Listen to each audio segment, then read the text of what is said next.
I think it might be time to normalize being single and alone. Can we start normalizing being single? No one prepares you for the loneliness that you feel in your 20s. So a lot of ex-supermodels, a lot of top-tier women are very lonely people. Two things. One, why do women need something to be normalized? If they're hitting the wall, then that needs to be normalized. If they're lonely, that needs to be normalized as well. If they're getting pumped and dumped by Chads and Tyrone, that needs to be normalized. Why can't they just face reality? Pretty girls are often loneliest most. I'm 33, turning 34 next month, and I'm just fucking done dating. We need to normalize being young and being single. Something I had to learn is that it's okay to admit that you're lonely. The difference between men and women when it comes to loneliness. Men internalize and accept their condition with stoicism. Women normalize, make excuses and deny the truth, in a perpetual state of emotional immaturity. I think it might be time to normalize being single and alone. I'm really sick of people making it sound like, in order to be happy, like in your future and everything else, you have to find your person, because people will be like, oh, don't worry, you'll find someone eventually, or something along those lines. And it's like, okay, but it's okay if I don't also. And by you saying that kind of makes me feel worse about not finding someone. And like, I shouldn't. Like, it's absolutely okay. Some people don't find their person in life. A lot of people don't. And I feel especially nowadays with the way things have changed. So maybe let's just, get rid of the stigma that you have to be with someone and just embrace being single, because it's okay. It's like everyone else has to do something or accept something if they are doing it. Instead of improving themselves, they need to drag everyone else down. Second, as a man who experienced true loneliness as a young man, I realize these women are whiners who have options, but they always want more and better, and if they can't get it, would rather have the spotlight and pity party pay attention to their not getting everything they want, rather than on men who cannot even get what they need. Being in your late 20s is so hard.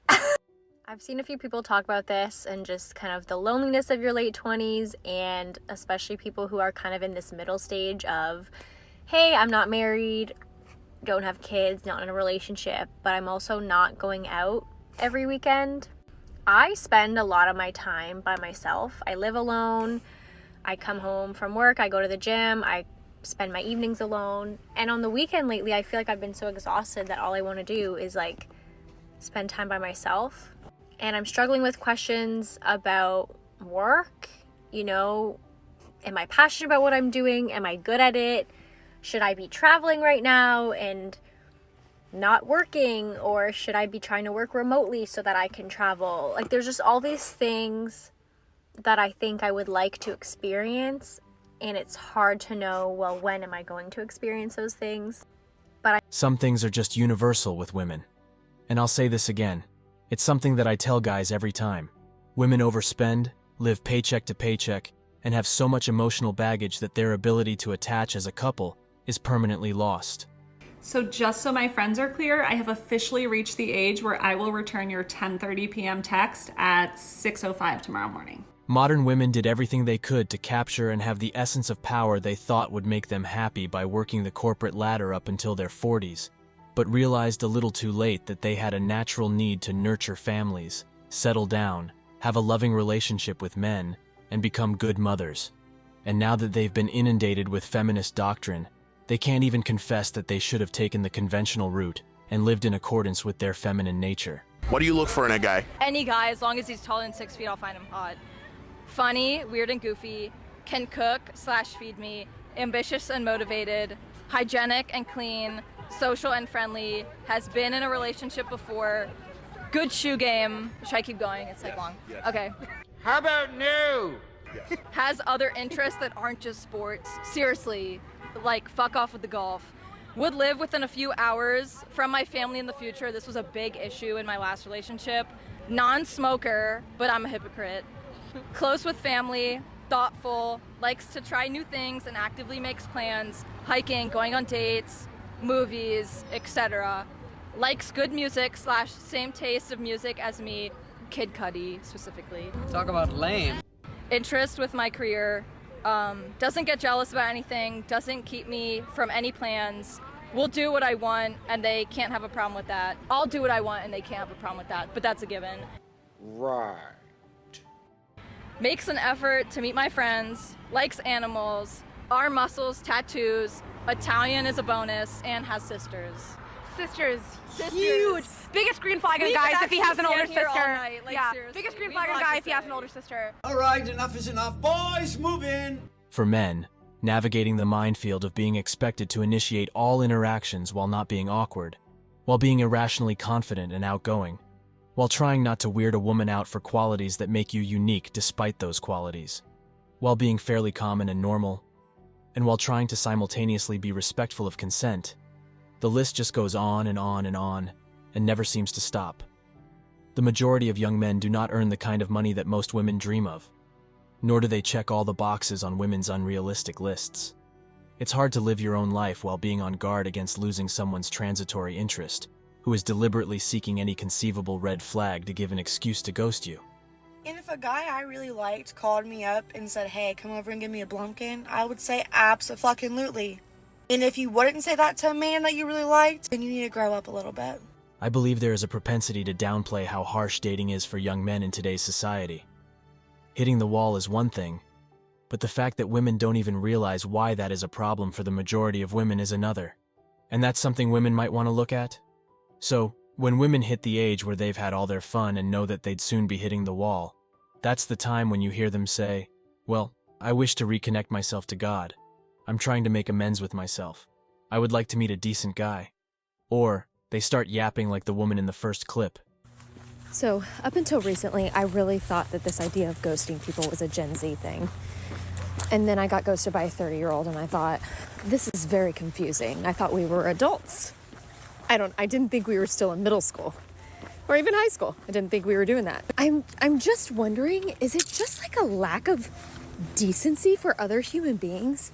A couple years ago, I went on a couple dates with this guy, and I wasn't feeling it, and I was like, I just don't think this is gonna work, but he was a good guy, and I was like, he deserves communication. And so I made the phone call, because he had asked, he wanted to take me out to a really nice dinner, and I was like, oh, I just can't have him spend that much money on me when I don't see it moving forward.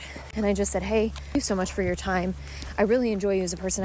I really don't see this going anywhere. I thought that that's what adults do, Anyway, so it's no shock that I was surprised. They turn to antidepressants and other legal drugs like alcohol and cigarettes when they are in their mid-30s and early 40s and have trouble finding a man who truly wants them as a mate.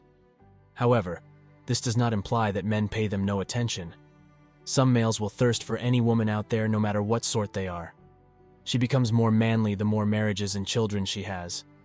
If I had to sum up how the remaining women think, I'd say ideology triumphs over biology. They ridicule guys, demonize them, and treat them with total disdain.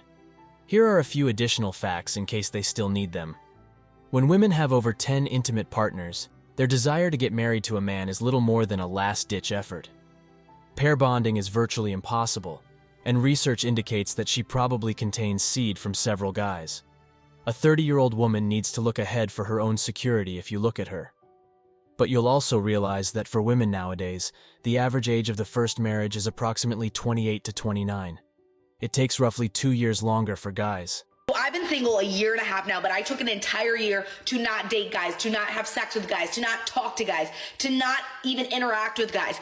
They were fucking canceled. They were off limits. We didn't associate with the male species. But now we're like, okay, we're gonna step back out into the dating pool again. Started that about like 6 months ago. But because I took a whole year to focus on myself, establish my worth, understand what my wants and my needs are for a future relationship, I'm able to articulate that so well with men now, and I honestly don't think it's possible for men to fucking play me or disrespect me or screw me over, because the moment that happens, I'm out. There is not a second chance. One fucking strike and you are out, baby. And that's how women need to be. Know your fucking worth and what your standard is. If a guy is not meeting your standards because you don't fucking know what you actually need or require, figure that shit out before you're fucking starting to date guys. You need to understand what you need before you're dating. Unless you're just going out there to fuck, then go do your thing, get fucked. But if you're actually like looking for something in the future, I'm not saying right now, I'm not saying you need a commitment, you need the ring fucking within a month, but like if long term you're like, yeah, my goal and my intention with dating is to be married, okay, what do you want in a relationship? What are you looking for in a man? What value do you need from yourself? What your fucking standards look like? Figure that shit out, babe, or you're gonna keep getting fucked over by men. They're gonna keep disrespecting you. You're gonna keep ending up in the situation where you're on TikTok crying over these damn fucking men. And I don't wanna see it anymore. Cause couldn't fucking be me ever again. And I don't want it to be you.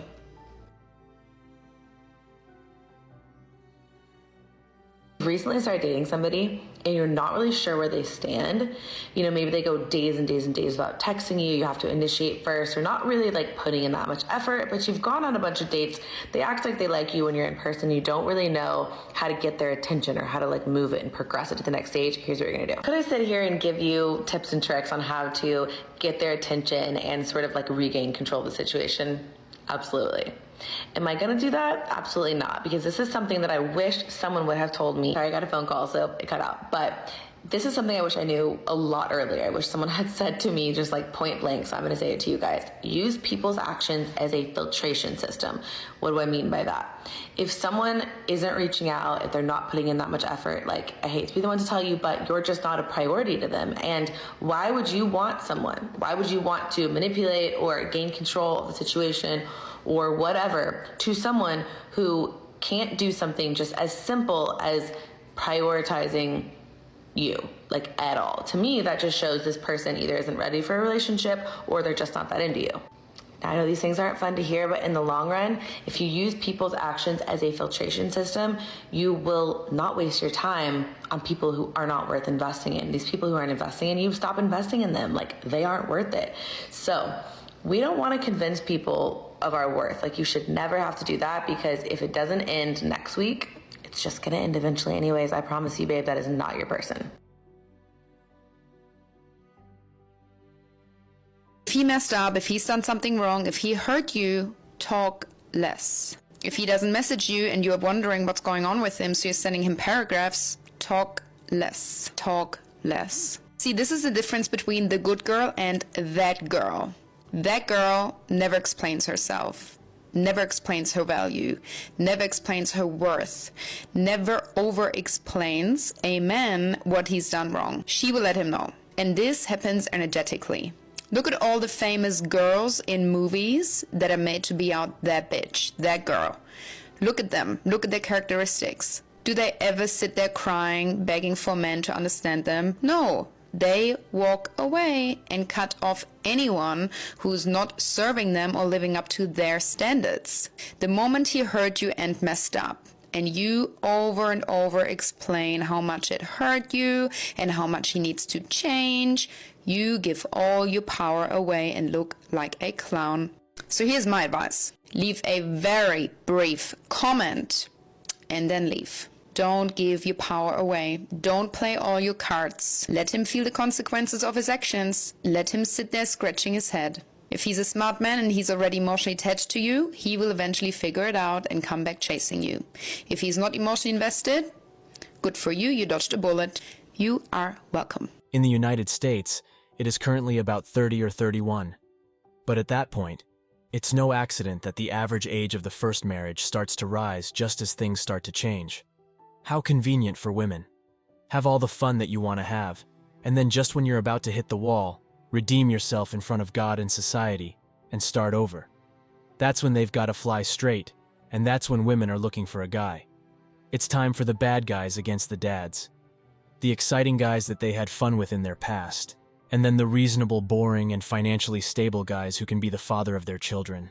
Men need to feel some sort of pressure in order to want to settle down. Whereas women feel that kind of pressure all the time. We get it from society, we get it from our families. It's like, when are you settling down? When are you having kids? When are you actually going to take someone seriously? It's like, first of all, you have no fucking idea what the dating scene is like right now. Oh, well, your biological clock is ticking. You're getting older. What are you gonna do? Shut the fuck up. Type of pressure for a man is completely different. It has nothing to do with their fucking biological clocks. In fact, they have all the time in the world to just take it slow, take it step at a time, and then they get to that like 38 years old and they're like, maybe I should start looking around. What is the type of pressure that men feel? Hear me out. I have noticed that men are so cool with just being with their friends and like being a guy's guy, going on trips with their guys, meeting new girls, whatever. But the second their friend group starts to settle down, that pressure becomes on, because who the fuck is he gonna go to Ibiza with? The first one, their peer group starts to settle down. Number two, they have gotten to the point in their lives where their career's in order, their finances are in check. They just want to add into their lives. I want to start having kids. I want to have a family. I want to add into my life. And that's when their green light goes on, the green light theory, if you've heard of it, where first available girl that they like, they'll settle down with. And number three, he meets the love of his life. Girl that actually changes this world around. Maybe he's not even mentally in the right space. Maybe he's not even like financially in the right space of where he wants to be, but he will become the person that he needs to be to lock this girl down, because the thought of this girl being with any other guy is eating him up inside. It's just something to think about. By the time they're 23, they think they're the queens of the world and spend the next 7 years in paradise with their Chads ad Tyrones. But as soon as they come close to hitting the wall, all hell breaks loose, and they completely change their perspective in life. And the panic really does set in when they're 29. And this transitioning phase is undoubtedly tough on women, because they realize that their part is almost over, and they're never going to have the sort of fun they've been having for the last couple of years. Like when they go to a club and have all guys swooning over them, they can't have that. A woman in her mid-30s can dress as much as she wants, or barely, and no one will really care, compared to one who's in her prime in her early 20s. They're literally at the SMV peak at that age. And the irony is that when these women grow old, and if you hear them talking about this stuff, they will say things like, "Oh, I would have never partied in my 20s. I would advise every girl to be God-fearing and stay away from the bad boys because they are bad news." And I can bet you that if they get asked out by a Chad or Tyrone the next day, they'll go out with him. There's an entire new generation of women who grew up believing in independence from men, in believing they were better off without men, and believing they could live a happy life along with being successfully single chasing their careers. This generation is in for a shocking wake-up call. Thanks for watching The Circle of Kings. As always, we're looking forward to your support. So please hit the like button, share this video with your friends, and subscribe to the channel to stay updated with everything all kings like yourself need to know.